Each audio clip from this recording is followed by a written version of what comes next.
নমস্কাৰ বন্ধুসকল, মই ৰিম্পি আপোনালোক সকলোকে স্বাগতম জনাইছোঁ মোৰ চেনেল ৰিম্পি হেণ্ডৱৰ্কলৈ। আজি মই আপোনালোকৰ আগত এটা ভাৰতনাট্যম ড্ৰেছ কেনেকৈ কাটিং এণ্ড ষ্টিচিং কৰে তাৰ ওপৰত এটা ভিডিঅ' আগবঢ়াই আছোঁ। আশা কৰোঁ আপোনালোকৰ ভিডিঅ'টো চাই ভাল লাগিব। তাৰ বাবে মই প্ৰথমে ধুনীয়াকৈ কাপোৰটো 4টা ভাঁজ কৰি ৰাখি লৈছোঁ আৰু এইটো মই ভাৰতনাট্যম ড্ৰেছৰ পেণ্টৰ অংশখিনি কাটিং কৰিবৰ কাৰণে ধুনীয়াকৈ 4 ভাঁজ কৰি লৈ লৈছোঁ।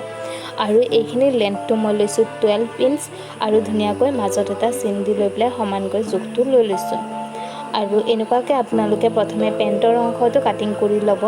ভাৰতনাট্যম ড্ৰেছটো কাটিং কৰিবলৈ আমি প্ৰথমে পেণ্টটো কাটিং কৰি লৈছোঁ আৰু তাৰ পাছত আমি বাকী অংশবোৰ কাটিং কৰি ল'ম আৰু আপোনালোকেও এনেকুৱাকৈ ধুনীয়াকৈ কাটিং কৰি ল'ব। জোখ মাখখিনি মই ধুনীয়াকৈ স্ক্ৰীনত লিখি দিছোঁ আৰু আপোনালোকে সেই জোখ অনুযায়ী লৈ ল'ব। আৰু যদিহে আপোনালোকৰ হাইট বেছি বা আৰু হাইট কম হয়, আপোনালোকৰ হাইট অনুযায়ী পেণ্টৰ জোখটো লৈ ল'ব। আমি যেনেকৈ এটা প্লাজো পেণ্ট কাটিং কৰোঁ তেনেকুৱা টাইপৰ আপোনালোকে ধুনীয়াকৈ জোখটো লৈ পেলাই চিলাই কাটি ল'ব। আৰু প্লাজো পেণ্টত যিটো জোখ মাখ লওঁ সেই তেনেকুৱাকৈ জোখটো লৈ পেলাই অলপ অভাৰকৈ কাপোৰখিনি লৈ পেলাই ধুনীয়াকৈ কাটিং কৰি ল'ব। আৰু এনেকুৱাকৈ মাজত এটা এটা চিন দি ল'ব এয়া। আৰু এইখিনিত এটা ডিজাইনৰ কাৰণে যিটো কুচি থাকে সেইখিনি চিলাই দিবৰ বাবে এইখিনি জোখটো লৈ ল'ব ধুনীয়াকৈ। আৰু এইটোত মোৰ কাপোৰ কম আছিল, তাৰ বাবে মই এই চিলাইটো 1/2 ইঞ্চকৈ কাপোৰ লৈ পেলাই দিছোঁ। আৰু আপোনালোকে বেছিকৈ কাপোৰ লৈ পেলাই এই চিলাইটো অলপ বেছিকৈ চিলাই কৰিব, তেতিয়া আপোনালোকৰ পেণ্টটোৰ ধুনীয়া লুক আহিব। আৰু মোৰ তাত কম কাপোৰ আছিল বাবে মই অলপকৈ চিলাই পেলাই দেখুৱাইছোঁ। মই মাত্ৰ এই ভিডিঅ'টোৰ জৰিয়তে কেনেকুৱাকৈ চিলাই কৰে সেইটো আপোনালোকৰ আগত দেখুৱাই দিছোঁ। আপোনালোকেও এনেকুৱাকৈ ট্ৰাই কৰি চাব। খুব কম সময়ৰ ভিতৰতে আৰু ইজিকৈ ভাৰতনাট্যম ড্ৰেছ কেনেকৈ বনাব পাৰে মই সেইটো আপোনালোকৰ আগত আগবঢ়াই দিছোঁ। আশা কৰোঁ আপোনালোকৰ এই ভিডিঅ'টো চাই ভাল লাগিব। যদিহে ভাল লাগে তেনে প্লিজ লাইক কৰি দিব, কমেণ্ট কৰিব, শ্বেয়াৰ এণ্ড ছাবস্ক্ৰাইব কৰিবলৈ নাপাহৰিব। এয়া দেখিছে মই সৰু সৰুকৈ ধুনীয়াকৈ এইখিনি চিলাই কৰি দি আছোঁ। এনেকুৱাকৈ আপোনালোকেও চিলাই কৰিব। কিন্তু আপোনালোকে চিলাই কৰোঁতে মই এইটো যেনেকুৱা 1/2 ইঞ্চ গেপ লৈ পেলাই চিলাই কৰিছোঁ, এই চিলাইটো আপোনালোকে অলপ 1 ইঞ্চ বা 1.5 ইঞ্চ জোখ লৈ পেলাই চিলাই কৰিব। তেতিয়া দেখিবলৈ পেণ্টটো বহুত ধুনীয়া হ'ব। এয়া দেখিছে মই এইখিনি গোটেই চিলাই কৰি ল'লোঁ। এয়া দেখিছে। আৰু এতিয়া মই ধুনীয়াকৈ প্ৰেছ কৰি পেলাই কাপোৰৰ এই জোখ যিটো মই চিলাই কৰি ল'লোঁ সেইটো মই প্ৰেছ কৰি পেলাই ধুনীয়াকৈ বহাই দিম। এয়া দেখিছে এনেকুৱাকৈ মই ধুনীয়াকৈ প্ৰেছ কৰি বহুৱাই দিম। আপোনালোকেও ধুনীয়াকৈ প্ৰেছ কৰি এনেকুৱাকৈ বহুৱাই ল'ব।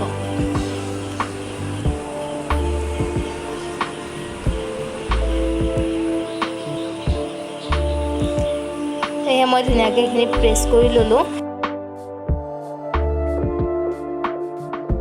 আৰু বেক পাৰ্ট দুয়োটা ধুনীয়াকৈ কাটিং কৰি ল'লোঁ। এতিয়া আমি যেনেকুৱাকৈ প্লাজো পেণ্ট চিলাই কৰোঁ তেনেকুৱাকৈ ধুনীয়াকৈ এইখিনি চিলাই কৰি লৈ আছোঁ। আৰু আপোনালোকেও এনেকুৱাকৈ ধুনীয়াকৈ চিলাই কৰি ল'ব। পেণ্টটো চিলাবলৈ বহুত ইজি হয়। আমি নৰ্মেল যেনেকুৱা পেণ্ট এটা চিলাই কৰোঁ তেনেকুৱাকৈ পেণ্টটো চিলাই কৰিব লাগিব। আৰু আপোনালোকে এনেকুৱাকৈ ধুনীয়াকৈ চিলাই কৰি ল'ব।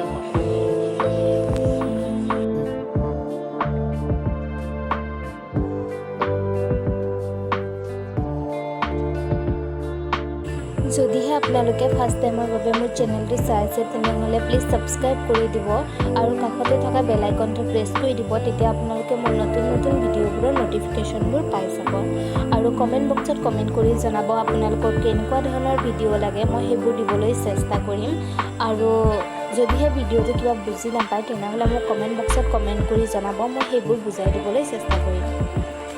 এয়া দেখিছে এতিয়া মই পেণ্টটো প্ৰায় মোৰ চিলাই কমপ্লিট হৈ গ'ল। এইখিনি মই তলৰ অংশখিনি এতিয়া জইন দি আছোঁ। এনেকুৱাকৈ মই আৰু এটা পাৰ্টটো ধুনীয়াকৈ জইন দি দিম আৰু এটা ভৰিৰ অংশটো ধুনীয়াকৈ জইন দি ল'ম। আৰু এইটো মই বহুত চিম্পলভাৱে কেনেকুৱাকৈ আপোনালোকে চিলাই ল'ব পাৰে মই সেনেকুৱাকৈ দেখুৱাই দিছোঁ চিম্পলকৈ। আৰু যদি আপোনালোকে ট্ৰাই কৰি চাব তেতিয়া আপোনালোকে খুব ইজিকৈ এটা ভাৰতনাট্যম ড্ৰেছ কেনেকুৱাকৈ বনায় সেইটো আপোনালোকে বুজি পাব আৰু বনাবলৈ চেষ্টা কৰিলে পাৰিব। তো এবাৰ ভিডিঅ'টো সম্পূৰ্ণকৈ চাব বুলি আশা কৰিলোঁ। এই আমাৰ পেণ্টটো প্ৰায় কমপ্লিট হৈ গ'ল। এতিয়া দেখিছে এইখিনিত আমি এতিয়া ৰছী লগাবৰ বাবে ধুনীয়াকৈ এইখিনিত এটা চিলাই কৰি দিম এনেকুৱাকৈ মুকুটাই, আৰু আমাৰ পেণ্টটো কমপ্লিট হৈ গ'ল। এয়া এতিয়া আমাৰ পেণ্টটো চিলাই প্ৰায় কমপ্লিট হৈ গ'ল। দেখিছে মই এইখিনি ৰছী যোনখিনিত আমি বান্ধো সেইটোৰ বাবে এইখিনি চিলাই কৰি ল'লোঁ। আৰু এতিয়া আমাৰ পেণ্টটো প্ৰায় কমপ্লিট হৈ গ'ল। এয়া দেখিছে আমাৰ পেণ্টটো কমপ্লিট হৈ গ'ল। এতিয়া আমি বাকী অংশবোৰ কাটিং এণ্ড ষ্টিচিং কৰিম আৰু সেইখিনি গোটেই ভিডিঅ' আপোনালোকে চাবলৈ নাপাহৰিব। তেন্তে বলক বাকীখিনি আমি এতিয়া কাটিং কৰি ল'ম। এয়া দেখিছে মই শাড়ীটোৰ আধা অংশ মই পেণ্টৰ কাৰণে ব্যৱহাৰ কৰিলোঁ আৰু বাকী যিখিনি অংশ বাচি আছিলে সেইখিনিৰে মই এইখিনি ধুনীয়াকৈ এটা জোখ লৈ পেলাই কাটিং কৰি দি আছোঁ। এয়া দেখিছে মই লৈছোঁ 21 লেন্থটো ধুনীয়াকৈ জোখ লৈ লৈছোঁ আৰু এনেকুৱাকৈ মই এইখিনিতে ধুনীয়াকৈ গোটেই সমানকৈ কাটিং কৰি ল'ম। 21 ইঞ্চ জোখত মই এতিয়া কাটিং কৰিম এইখিনি গোটেইখিনি আৰু আপোনালোকেও এনেকুৱাকৈ ধুনীয়াকৈ আপোনালোকৰ জোখ অনুযায়ী জোখটো লৈ ল'ব আৰু কাটিং কৰিব। এইটো মই আমাৰ যিটো বুকুৰ অংশত যিখিনি কাপোৰ থাকিব সেই কাপোৰখিনি মই এতিয়া ষ্টিচিং কৰিবৰ কাৰণে এইখিনি কাটিং কৰি আছোঁ।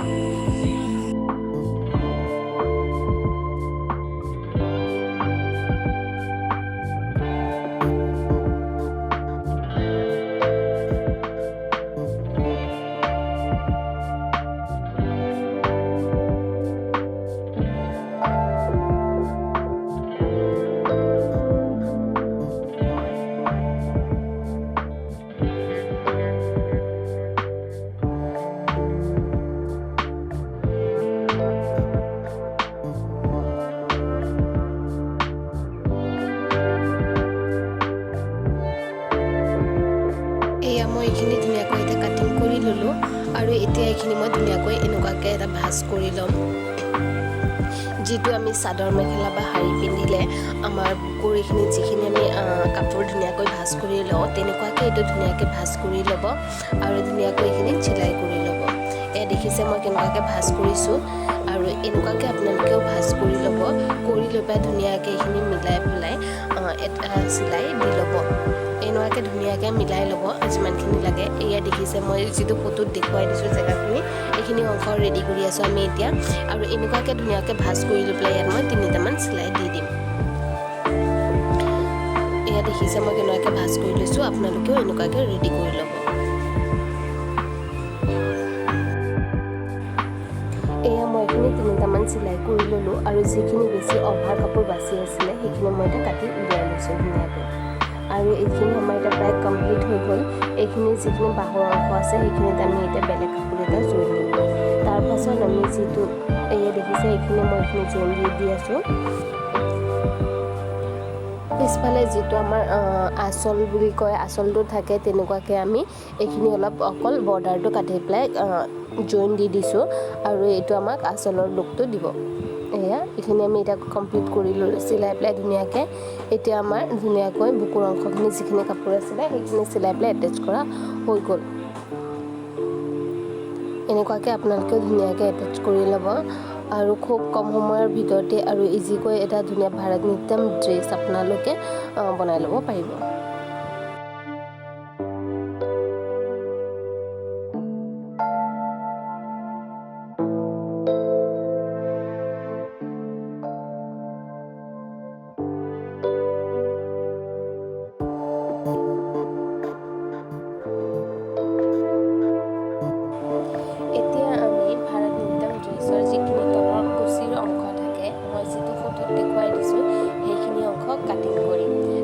মই ধুনীয়াকৈ আঁচলৰ যিখিনি বেছি ফুল থকা অংশ আছিল সেইখিনি অংশ লৈ লৈছোঁ আৰু এতিয়া ধুনীয়াকৈ আমি এইখিনি কাটিং কৰি ল'ম।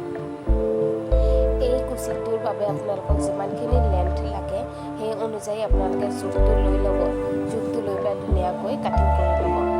তাৰপাছত আমি ইয়াত এটা ধুনীয়াকৈ জোখ লৈ ল'ম আৰু সেই জোখ অনুযায়ী আমি চিলাই কৰি দিম। তাৰ বাবে আপোনালোকে এনেকুৱাকৈ এটা জোখ লৈ পেলাই ধুনীয়াকৈ এইখিনি এনেকুৱাকৈ ভাঁজ কৰি যাব। এয়া দেখিছে মই কেনেকুৱাকৈ ভাঁজ কৰিছোঁ আৰু এনেকুৱাকৈ আমি এই ভাজে ভাজে চিলাই এটা কৰিব লাগিব। তাৰ বাবে ধুনীয়াকৈ মই এনেকুৱাকৈ ভাঁজ কৰি ৰাখি লৈছোঁ প্ৰথমে আৰু আপোনালোকে যাতে বুজি পায় আৰু চিলাবলৈ সুবিধা হয় আপোনালোকৰ তেনেকুৱাকৈ মই এইখিনি দেখুৱাই দিছোঁ। ইজিকৈ আপোনালোকে চিলাই ল'ব পাৰিব। মই এয়া 2 ইঞ্চ জোখ এটা লৈ পেলাই এইখিনি ধুনীয়াকৈ চিন এটা দি লৈছোঁ আৰু আপোনালোকেও এনেকুৱাকৈ চিন দি ল'ব, গোটেইখিনি আঁচ পাৰি ল'ব। তেতিয়া আপোনালোকে যদি প্ৰথমবাৰ চিলাই কৰি আছে এনেকুৱাকৈ আঁচ দি লৈ পেলাই চিলাই কৰিলে আপোনালোকৰ চিলাই কৰিবলৈ সুবিধা হ'ব। এয়া দেখিছে এনেকুৱাকৈ মই গোটেইকেইটা আঁচ দি ল'ম আৰু সেই আঁচত আমি চিলাইটো কৰি ল'ম। আপোনালোকেও এনেকুৱাকৈ ধুনীয়াকৈ জোখটো লৈ ল'ব আৰু সেই জোখ অনুযায়ী ধুনীয়াকৈ চিলাইটো কৰি ল'ব। এয়া মইতো 2 ইঞ্চ গেপ ৰাখি পেলাই ধুনীয়াকৈ চিনটো দিছোঁ আৰু আপোনালোকেও 2 ইঞ্চ গেপ দি পেলাই চিলাইটো কৰিব ধুনীয়াকৈ আৰু এনেকুৱাকৈ গোটেইখিনিতে আপোনালোকে 2 ইঞ্চ গেপ দি পেলাই জোখটো লৈ ল'ব। এতিয়া আমি যিখিনি চিন দি ল'লোঁ সেই জোখ অনুযায়ী এইখিনি চিলাই কৰি ল'ম। তাৰ বাবে এয়া দেখিছে মই আঁচ পাৰি লৈছিলোঁ যিটো সেই আঁচৰ ওপৰত মই ধুনীয়াকৈ চিলাই এটা মাৰি দিছোঁ বহুত মিহিকৈ আৰু আপোনালোকেও এনেকুৱাকৈ চিলাই কৰি দিব। আপোনালোকে যিমানখিনি আঁচ পাৰিছে সেই আঁচৰ ওপৰত একেবাৰে মিহিকৈ এটা এনেকুৱাকৈ চিলাই কৰি দিব। তেতিয়াহে আমি যিটো ডান্স কৰিলে যিটো কুচিটো ওলাই আহে সেই কুচিটো তেতিয়াহে আহিব। আৰু আপোনালোকে প্ৰেছ কৰোঁ বুলিও ভাবিলে প্ৰেছো কৰি ল'ব পাৰে, কিন্তু প্ৰেছ কৰি ল'লে সেই কুচিটো বেছি সময় নাথাকিব। তাৰ বাবে আপোনালোকে এই চিলাইটো কৰিব লাগিব আৰু এই চিলাইটো আপোনালোকে ধুনীয়াকৈ কৰি দিব। এনেকুৱাকৈ যিমানখিনি আঁচ পাৰা হৈছে আপোনালোকে জোখ দি পেলাই 2 ইঞ্চ গেপ দি পেলাই যিমানখিনি জোখ লৈছে সেই জোখ অনুযায়ী গোটেইখিনিতে এনেকুৱাকৈ চিলাই কৰি ল'ব।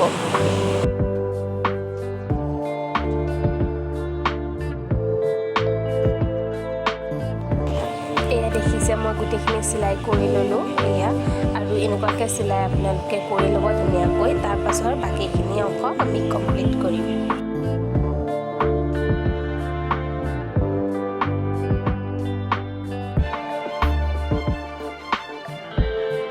তাৰপাছত মাজৰ যিটো অংশ আছে সেইখিনি ধুনীয়াকৈ এনেকুৱাকৈ ধৰি লৈ পেলাই বাকীখিনি ধুনীয়াকৈ কুচিখিনি ভিতৰ ফালে সুমুৱাই ল'ব আৰু এনেকুৱাকৈ এটা ধুনীয়াকৈ ভাঁজ কৰি ল'ব। এইখিনি ধুনীয়াকৈ এনেকৈ ভাঁজ কৰি লৈ পেলাই এইখিনি আমি আকৌবাৰ চিলাই কৰি দিম আৰু এটেচ কৰি দিম গোটেইখিনি অংশ আৰু আপোনালোকে এনেকুৱাকৈ ধুনীয়াকৈ ভাঁজ কৰি লৈ পেলাই এটেচ কৰি দিব। আজিৰ ভিডিঅ'টোত মই পেণ্টৰ অংশটো আৰু বুকৰ যিটো পাল্লুটোৰ অংশ আৰু ডান্স কৰিলে যিখিনি কুচি তলত আহে সেই কুচিখিনি 3টা পাৰ্ট মই দেখুৱাই দিছোঁ কেনেকুৱাকৈ কাটিং এণ্ড ষ্টিচিং কৰে আৰু বাকী অংশখিনি মই নেক্সট পাৰ্টত দেখুৱাই দিম, কাৰণ ভিডিঅ'টো বহুত দীঘলীয়া হৈ যায়। তাৰ বাবে বেছি দীঘলীয়া ভিডিঅ' দিবলৈ অলপ অসুবিধা হয়। তাৰ বাবে মই 2টা পাৰ্টত ভিডিঅ'টো দি আছোঁ। আশা কৰোঁ আপোনালোকৰ ভিডিঅ'টো চাই ভাল লাগিছে। যদিহে ভাল লাগিছে তেনেহ'লে লাইক কৰি দিব, কমেণ্ট কৰিব, শ্বেয়াৰ এণ্ড ছাবস্ক্ৰাইব কৰিবলৈ নাপাহৰিব আৰু নেক্সট পাৰ্টটো চাব বুলি আশা কৰোঁ।